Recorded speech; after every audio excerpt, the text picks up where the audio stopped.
Hey everyone, welcome back. So today we're going to be diving into something, well, a bit sensitive. We're going to be looking at autism treatment, but more specifically, these claims you see about faith-based cures. Yeah, it's one of those topics where, people's beliefs are so personal, but at the same time, there's a real potential for harm? It's tricky, right? Like, where do you even start? So we found this blog post, The Dangers of Claiming Jesus Cures Autism, and it really got us thinking. It's from a website called Cheap ABA. They're really focused on, like, autism awareness and support. And it's not about saying faith has no place, but this idea that there's a guaranteed cure through faith alone, that's where things get, well, complicated. Yeah. And not just for the individual, but think of their families too. Totally. Finding comfort in your beliefs is one thing, but making healthcare choices based solely on that, that's a whole other can of worms. Exactly. And that's what Cheap ABA is getting at, right? They lay out the dangers, talking about things like false hope, exploitation, even undermining actual medical professionals. So it's not just like a difference of opinion.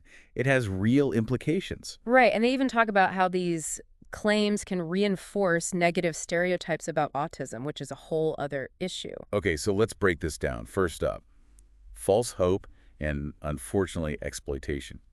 I can see how a family, especially after a new diagnosis, might be vulnerable to this. Oh, absolutely. You're scared, you want answers, you do anything to help your child. Then someone comes along saying, hey, we've got the answer, Jesus can cure this. It's almost understandable in that state you might cling to that. You're desperate for a solution, any solution. Exactly. And that's where the exploitation comes in. The blog talks about families pouring everything, their money, their time, into treatments with no scientific basis, all because of this hope for a miracle. You just add so much pressure to an already difficult situation. It does. And it's more common than people realize. Which leads to the second point, right? The undermining of medical expertise. It's like they're saying all that research, the doctors, the therapists, it's all irrelevant.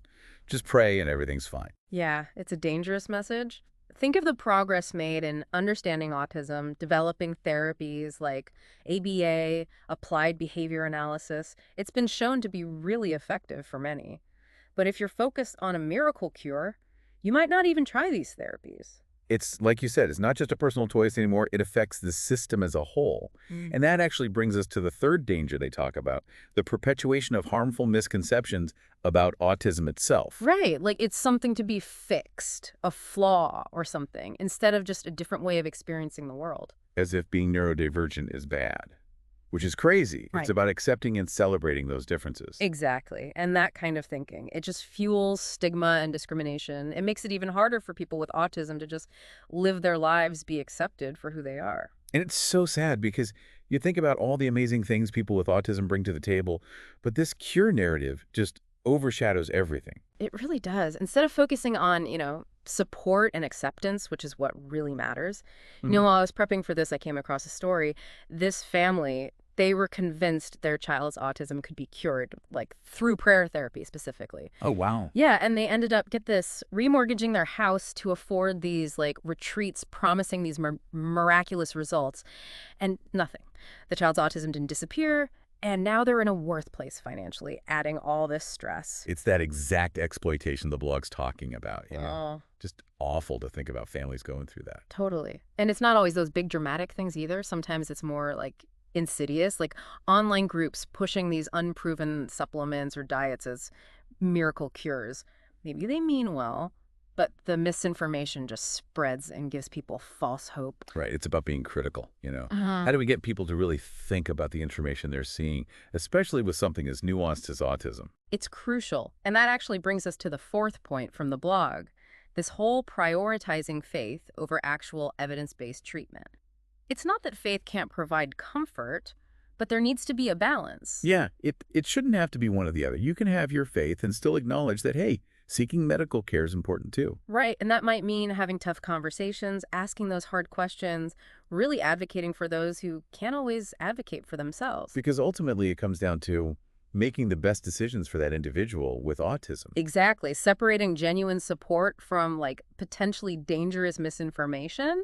And I think we forget sometimes autism is a spectrum, right? Everyone experiences it differently. Absolutely. No one-size-fits-all solution. So to say anything's a guaranteed cure just isn't realistic. Nope.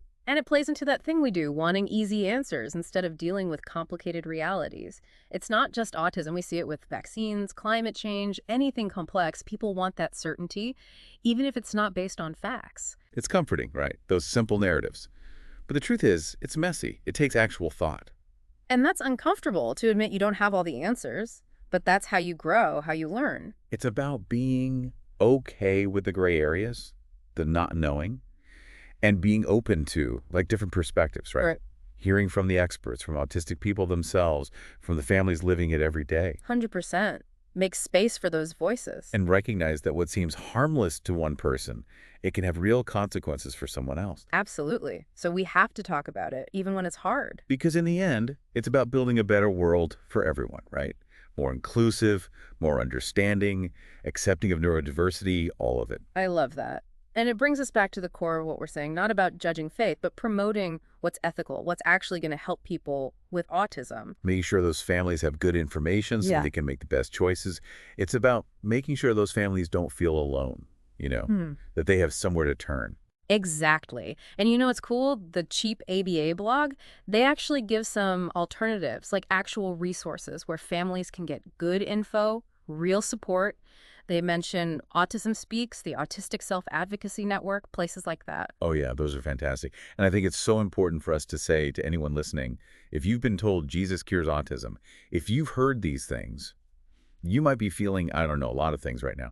But please know that there's real information out there. There are people who understand and want to help.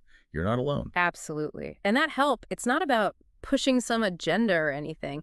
It's about actually listening to autistic people, respecting their experiences, working together to make things better for everyone. Right.